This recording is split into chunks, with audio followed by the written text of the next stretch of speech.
దేవుని నామానికి మహిమ కలుగును గాక. అందరికీ నా హృదయపూర్వక వందనాలు తెలియజేస్తూ ఉన్నాను. మరి మన దేవునికి ఉన్న పేరుల్లో ఒక పేరు ఎల్రోయి. ఎల్రోయి అంటే చూచుచున్న దేవుడు. మన దేవుడు చూచుచున్న దేవుడు.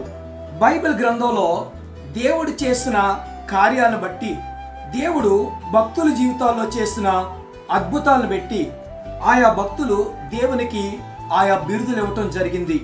ఆ బిరుదుల్లో ఒకటి ఎల్రోయి. ఈ పేరు ఎవరు పెట్టారు అని గనక మనం పరిశీలిస్తే ఆదికాండం 16వ అధ్యాయంలో మనం చూస్తే ఈ సందర్భాన్ని మనము చదవచ్చు. ఇక్కడ నేను చదువుతా ఉన్నాను. ఆదికాండము 16వ అధ్యాయము 11వ వచనం. మరియు యెహోవా దూత, ఇదిగో యెహోవా నీ మొరను వినును, నీవు గర్భవతి అయి ఉన్నావు, నీవు కుమారుని కని అతనికి ఇస్మాయేలు అని పేరు పెట్టుదువు. అతడు అడవి గాడిద వంటి మనుష్యుడు, అతని చెయ్యి అందరి చేతులు అతనికి విరోధంగా ఉండును. అతడు తన సహోదరులందరి ఎదుట నివసించునని దానితో చెప్పగా, అది చూచుచున్న దేవుడవు నీవే అను పేరు తనతో మాట్లాడిన యెహోవాకు పెట్టెను. ఏలయనగా నన్ను చూచిన వారిని నేనిక్కడ చూచితిని గదా అనుకునేను. చూడండి, ఇక్కడ చూచుచున్న దేవుడు ఎల్రోయి అనే మాట. ఈ పేరు ఎవరు పెట్టారంటే హాగరు పెట్టింది. హాగరు ఎవరో మనకి అందరికీ తెలుసు. అబ్రహాము, శారా వారిద్దరూ కూడా భార్యాభర్తలు. దేవుడు అబ్రహామును పిలిచినప్పుడు అబ్రహాము తన బంధువులను, తన ఇంటి వారిని విడిచిపెట్టి దేవుడు చూపించే దేశానికి బయలుదేరాడు. అబ్రహాముకు అప్పుడు 75 సంవత్సరాలు, శారాకు అప్పుడు 65 సంవత్సరాలు. వారిద్దరికి సంతానం లేదు. కానీ దేవుడు మాత్రం వాగ్దానం ఇచ్చాడు, నీ సంతానాన్ని నేను ఆశీర్వదిస్తాను, నిన్ను ఆశీర్వదించే వారిని ఆశీర్వదిస్తాను, నిన్ను శపించే వారిని శపిస్తాను, భూమి యొక్క సమస్త వంశములు నీ ద్వారా ఆశీర్వదించబడనని వాగ్దానం ఇచ్చాడు. అయితే రోజులు గడుస్తున్నా, సంవత్సరాలు గడుస్తున్నా శారా గర్భం తెరవబడలేదు. శారాకి పిల్లలు పుట్టలేదు. అప్పుడు శారా అబ్రాహాముతో ఒక మాట అంటది, నీవు నా దాసి అయిన హగరుతో కూడు, తద్వారా పిల్లలు పుడతారని చెప్పి అబ్రహాంతో చెప్పినప్పుడు అబ్రహాము శారా మాట విని హగరుతో కూడినప్పుడు హగరు గర్భవతి అవుతుంది. ఇక్కడ హగరు ఎప్పుడైతే గర్భవతి అయ్యిందో తన యజమానురాల్ని చులకనగా చూడటం మొదలుపెట్టింది. చూడండి, ఆమెకు పిల్లలు కలగలేదు. కానీ హగరుకి చక్కటి గర్భఫలం దేవుడిచ్చాడు. గర్భఫలం ఇచ్చినప్పుడు ఇచ్చిన గర్భఫలాన్ని బట్టి దేవునికి స్తుతించాలి, కానీ తన యజమానురాలనే నీచంగా చూస్తుందంట. నిజమే, ఈ రోజుల్లో కూడా చాలామంది మరి సంతానం లేని వారిని చాలా చులకనగా చూస్తారు. అలా చూడకూడదు. అలా ఎవరిని కూడా మనము తక్కువగా చూడకూడదు. ఎప్పుడైతే ఈ హగరు శారాను చులకనగా చూసిందో ఈ శారా బాధపడి అబ్రహాంకు వచ్చి కంప్లైంట్ ఇచ్చింది. ఏమన్నదంటే ఆదికాండం 16వ అధ్యాయం 5వ వచనం. అప్పుడు శారాయి, నా ఉషును నీకు తగులును, నేనే నా దాసిని నీ కౌగిటకి ఇచ్చిన తర్వాత తాను గర్భవతినైననని తెలుసుకున్నప్పుడు నేను దాని దృష్టికి నీచమైన దానిని అయితిని, నాకును నీకును యెహోవా న్యాయం తీర్చునుగా కానీ అబ్రాహాముతో అనగా. ఇక్కడ చూడండి, శారం వచ్చి ఎవరు కంప్లైంట్ ఇస్తుంది? అబ్రాహాముతో కంప్లైంట్ ఇస్తుంది. నేనే కదా నీతో చెప్పాను, కానీ ఇప్పుడు నా దాసికి నేను చులకన దానిగా కనబడతా ఉన్నాను, నీచమైన దానిగా కనబడతా ఉన్నాను, మరి ఏం చేయాలి అని చెప్పి అబ్రాహాముకి కంప్లైంట్ ఇచ్చింది. అప్పుడు అబ్రాహాము ఏం చేయలేక ఏమన్నాడంటే, ఇదిగో నీ యొక్క దాసి నీ దగ్గర ఉంది, నువ్వు ఏం చేస్తావో చెయ్యి, నేనేం మాట్లాడను అని చెప్పేశాడు. అప్పుడు ఆ యొక్క శారా హాగర్ని టార్చర్ చేయటం మొదలుపెట్టింది, ఒత్తిడి చేయటం మొదలుపెట్టింది. ఆమెను టార్చర్ ఎప్పుడైతే చేయటం మొదలుపెట్టిందో ఆ టార్చర్ తట్టుకోలేక హాగరు అక్కడి నుంచి పారిపోవాలనుకుంది. నిజమే, కొన్నిసార్లు మనకు టార్చర్ ఎక్కువైనప్పుడు మనం అక్కడలో ఉండలేము.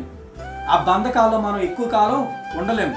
ఉద్యోగస్తులకి పైనున్న అధికారుల ద్వారా టార్చర్ ఎక్కువైనప్పుడు ఆ యొక్క కింద ఉన్న ఎంప్లాయీస్ ఏం చేస్తారంటే ఆ కంపెనీ విడిచిపెట్టి వెళ్ళిపోతారు. అక్కడ ఉండలేరు, ఆ టార్చర్ తట్టుకోలేరు కదండి. అలాగే ఇక్కడ హాగర్కి టార్చర్ మొదలైంది. ఆ టార్చర్ ఎప్పుడైతే మొదలైందో హాగరు ఆ యొక్క తన యజమానురాలు ఇంటిని విడిచిపెట్టి అరణ్యంలోకి వెళ్ళిపోయింది. అంటే ఆమె ప్రాణం విసిగిపోయింది, పారిపోయింది అక్కడి నుంచి. అంటే చూడండి, ఈ రోజుల్లో కూడా టార్చర్ ఎక్కువైనప్పుడు చాలామంది ఏం చేస్తారంటే ఆ టార్చర్ భరించలేక కొంతమంది ఆత్మహత్యలు చేసుకుంటారు. తల్లిదండ్రులు పిల్లలను టార్చర్ చేస్తూ ఉన్నప్పుడు పిల్లలు ఆ టార్చర్ తట్టుకోలేక ఆత్మహత్యలు చేసుకుంటారు. పిల్లలు తల్లిదండ్రులు టార్చర్ పెట్టడం ద్వారా తల్లిదండ్రులు భరించలేక ఆత్మహత్య చేసుకునే పరిస్థితులు ఉన్నాయి. అటువంటి పరిస్థితులు గుండా మనం వెళ్ళకూడదు. ఎందుకంటే మన ఆధారం దేవుడే. ఇక్కడ హాగరు కూడా తను పారిపోయిందంట. నిజంగా చూడండి, అరణ్యంలో పారిపోతే అరణ్యంలో ఎంత భయంకరమైన పరిస్థితి. అక్కడ క్రూరముగాలు ఉంటాయి, పాములు ఉంటాయి, రకరకాల మనుషులు ఉంటారు. వాళ్ళు ఏదన్నా చేయొచ్చు, హాగర్ని ఆ క్రూరమృగాలు చంపేయచ్చు, లేదంటే ఎవరో మనుషులు వచ్చి ఆమె ఎత్తుకుని వెళ్ళిపోవచ్చు, ఆమె జీవితాన్ని నాశనం చేయొచ్చు. కానీ హాగరు అవేమీ ఆలోచించలేదు. ఇక్కడ నేను టార్చర్ తట్టుకోలేను, పారిపోవాలనుకుని పారిపోయింది. అప్పుడు యెహోవా దూత హగర్ దగ్గరికి వచ్చారంట. హగర్ దగ్గరికి వచ్చి ఒక మాట మాట్లాడారు. హగరు, నువ్వు ఎక్కడి నుంచి వస్తున్నావు, నువ్వు ఎక్కడికి వెళ్తున్నావు అని అడగగానే హాగర్ అందంట, నా యజమానురాలైన శారా దగ్గర నుండి నేను పారిపోయి వస్తున్నాను అన్నదంట. నీ గమ్యం ఏంటి? నువ్వు ఎక్కడికి వెళ్ళాలనుకున్నావు? అసలు నీ పట్ల దేవునికి ఉన్న ప్రణాళిక ఏంటో తెలుసా? నీ పట్ల దేవునికి ఉన్న ఉద్దేశం ఏంటో తెలుసా? నువ్వు ఎంత ధన్యురాలువో తెలుసా అని హాగర్కి దేవుని దేవదూత తన యొక్క దేవుని పట్ల సంకల్పాన్ని తెలియజేస్తా ఉన్నప్పుడు ఆమె ఆశ్చర్యపోయింది. ఇదిగో, నువ్వు అనుకుంటున్నావు కదా నీ సంతానాన్ని దేవుడు ఆశీర్వదించబోతున్నాడు. నువ్వు ఆ కుమారుని కని అతనికి ఇస్మాయేలు అని పేరు పెడతావు. అతను అడవ గాడిద వంటి స్వభావం కలిగిన వాడు. అతని చెయ్యి అందరి మీద ఉంటుంది, అందరి చెయ్యి అతని మీద ఉంటుంది. అతను నేను ప్రత్యేకంగా ఆశీర్వదిస్తాను అని వాగ్దానం ఇచ్చాడట దేవుడు. వెంటనే ఈ హాగర్ అనుకుందంట, నా భర్త నన్ను పట్టించుకోలేదు, నా యజమానురాలు నన్ను టార్చర్ పెట్టింది, నేను పారిపోయాను, కానీ దేవుడు మాత్రం నన్ను విడిచిపెట్టలేదు, నా దేవుడు నన్ను చూస్తానే ఉన్నాడు అని చెప్పి దేవునికి చూచుచున్న దేవుడు నీవే అని పేరు పెట్టిందంట. దేవునికి స్తోత్రం.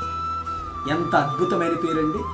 మన దేవుడు నిజమే చూచుచున్న దేవుడు, మన పరిస్థితులు చూసే దేవుడు, మన జీవితాలను చూసే దేవుడు.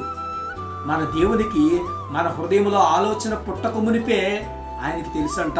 139వ కీర్తనలో మనం కూర్చుండుట, నిలబడుట అన్నీ తెలుసంట ఆయనకి. మన హృదయంలో ఆలోచన పుట్టక మునిపే ఆయన ఎరిగి ఉన్నాడట. మన గర్భంలో ఉన్నప్పుడు ఆయన ఎరిగి ఉన్నాడట. గర్భంలో రూపొందింపబడక మునిపే మనల్ని ఆయన ఎరిగి ఉన్నాడట. ఎంత గొప్ప దేవుడు అండి మన దేవుడు. మన పరిస్థితులు ఆయనకి తెలియదా? మనల్ని ఆయన చూడలేదా? చూస్తూ ఉన్నాడు. ఏ టైంలో మనల్ని ఆశీర్వదించాలో ఆ టైంలో ఆశీర్వదిస్తాడండి ఆయన. ఎప్పుడైతే వెంటనే దేవుడు బలపరిచిన తర్వాత ఆ యొక్క హాగరు వెనక్కి వెళ్ళి తన యజమానురాల దగ్గర లోబడి జీవించిందంట. చూడండి, ఆనాడు హగరుతో గనక దేవుని దూత మాట్లాడలేకపోతే హగరు జీవితం ఏమయ్యేదో. నిజమే, ఈనాడు కూడా దేవుడు మనకు తోడుగా లేకపోతే, దేవుడు మనకు ధైర్యాన్ని ఇవ్వకపోతే, దేవుడు మనల్ని బలపరచలేకపోతే మన జీవితాలు ఏమైపోయి ఉండేవో. కానీ దేవుడు మనల్ని బలపరుస్తూ, మనల్ని చూస్తూ, మన ఎడల ఒక ఉద్దేశం, ప్రణాళిక కలిగి ఉన్నాడు. కాబట్టి ఆ ఉద్దేశంలో మనం ఉన్నాం కాబట్టి ఎల్లప్పుడూ దేవునికి కృతజ్ఞతాపూర్వకంగా జీవించాలి. అటువంటి జీవితం దేవుడు మనకి అనుగ్రహించునుగాక. ప్రార్థన చేసుకుందాం. పరిశుద్ధుడా, ప్రేమ కలిగిన మా తండ్రి, ఈ రోజు నాయన ప్రభా వాక్యంలో నుండి మాతో మాట్లాడినందుకు వందనాలు చెల్లిస్తున్నాం ప్రభా. నిజమే ప్రభా, చూచుచున్న దేవుడు వారిని తండ్రి నాయన. ఆనాడు హగరు మీకు పేరు పెట్టింది తండ్రి. నిజమే ప్రభా, ఈనాడు నిన్న నేడు ఏకరీతిగా ఉన్న దేవుడవు తండ్రి. మమ్మల్ని చూస్తూ ఉన్నవాడు, మా పరిస్థితులు ఎరిగిన దేవుడవు, మా సమస్యలు ఎరిగిన దేవుడవు, మా ప్రతి బంధకాలను ఎరిగిన దేవుడవు తండ్రి. మమ్మల్ని విడిపించేవాడవు నీవే తండ్రి. మా నిరీక్షణ స్పదము నీవే ప్రభువా. ఆ విధంగా తండ్రి ఆ కృపలో జీవించే మహిమకరమైన జీవితం మాకు ప్రసాదించమని తండ్రి విన్న వాక్యాన్ని మా హృదయాంతరంగాల్లో భద్రపరిచి ఆ వాక్యము ద్వారా మేమింకనూ బలపడి మీలో ఆత్మలో వర్ధిల్లే స్థితిని మాకు దయచేయమని యేసుక్రీస్తు వారి నామంలో ప్రార్థించి వేడుకుంటూ ఉన్నాను పరమ తండ్రి. ఆమెన్. అందరికీ వందనాలు. God bless you.